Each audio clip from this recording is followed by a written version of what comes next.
Now the next part, part B, says that we close the switch. So let's go ahead and take our circuit.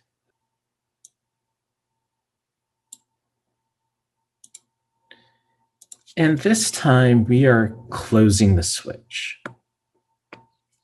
So closing the switch means that we have a direct connection between A and B.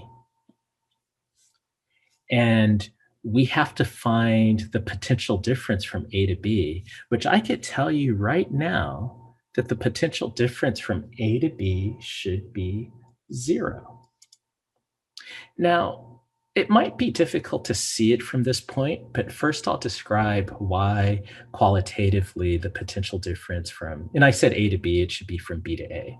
The potential difference from B to A, which is written like this,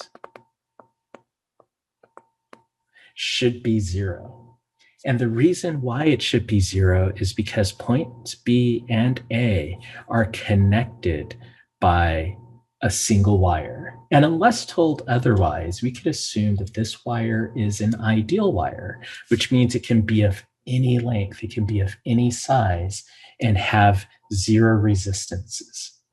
Because it has 0 resistance and there's no components in it, we know that we could treat the potential everywhere along this wire as being uniform. There's no electrical components in it. You can think of it like this. Since an ideal wire can be of any length, what if we shorten that ideal wire to basically 0 length?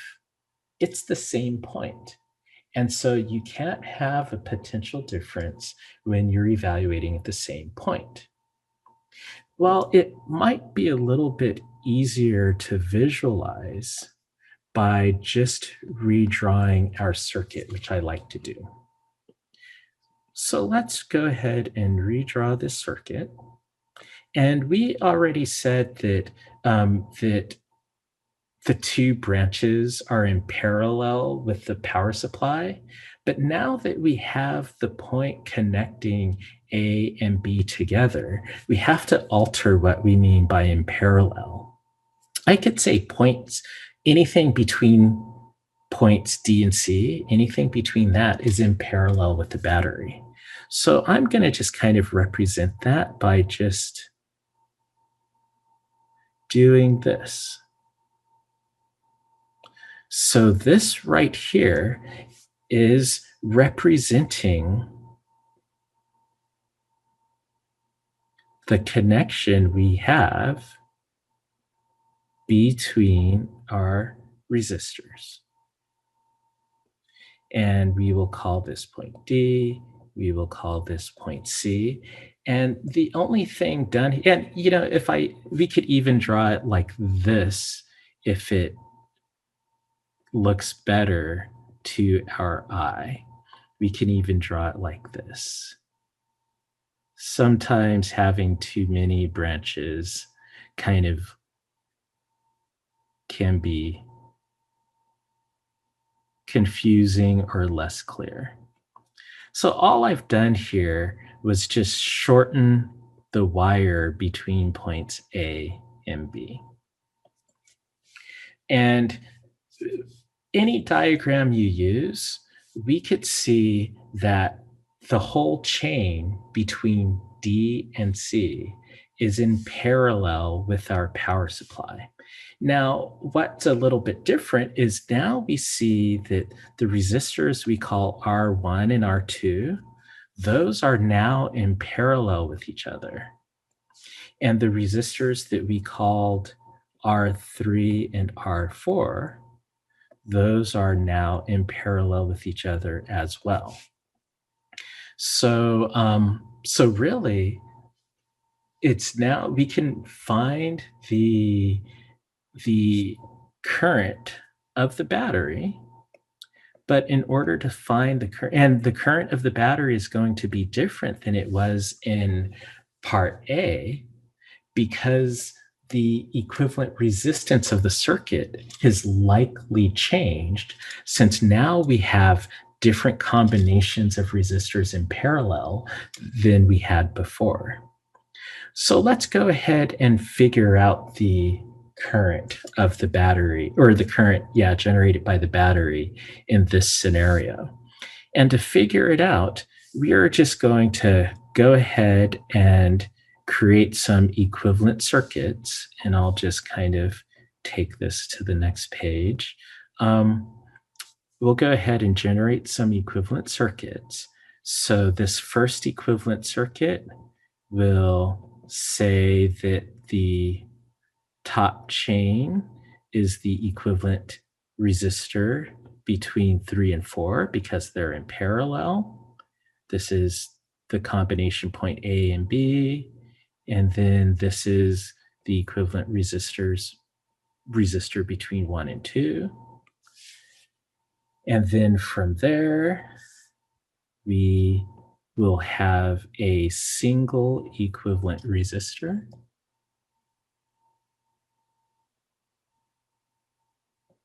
And this single equivalent resistor is a combination of resistors 1 and 2 and 3 and 4. And in this circuit, we just need to figure out the current. Now, from this circuit, I could see that I could use Ohm's law if we want to figure out the current through that equivalent resistor. Ohm's law would tell us that the product of the voltage across that resistor and the voltage across the resistor is the same as the voltage across the battery. So the voltage across the resistor is equal to the product of the current across the resistor and the resistance. So this is saying we could find the current if we could find the equivalent resistor. Well, to find the equivalent resistor, we'll just work backwards. We need the equivalent resistor between 3 and 4. Now, we said earlier that 3 and 4 are in parallel with each other. Since 3 and 4 are in parallel with each other, the equivalent resistance will be the reciprocal of the sum of the reciprocals of the resistances of each of the resistors. So for 3 and 4, this is going to be the product between resistor 3 and resistor 4, and the sum between resistor 3 and resistor 4. So resistor 3, and we'll just take it down here. So resistor 3 is 3 ohms.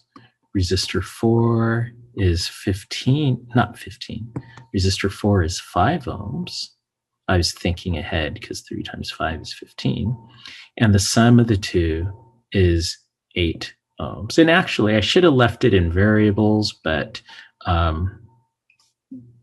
and 3 ohms, 5 ohms, I'm going to just go back and leave it in terms of variables. So this is 3R times 5R, and that is going to be 3R plus 5R. So this ends up being 15/8R is the equivalent resistance with resistors 3 and 4 in parallel. Now let's do the equivalent resistance of resistors 1 and 2. Similar to resistors 3 and 4, that is going to be the reciprocal of the sum of the reciprocals of the individual resistors, which is going to end up being equal to the product of the two resistances over the sum of the two resistances. Resistor 1 is a 1 ohm resistor. Resistor 2 is 3 times resistor 1. And this is over R for resistor 1, 3R for resistor 2. So this is 3 over 4R.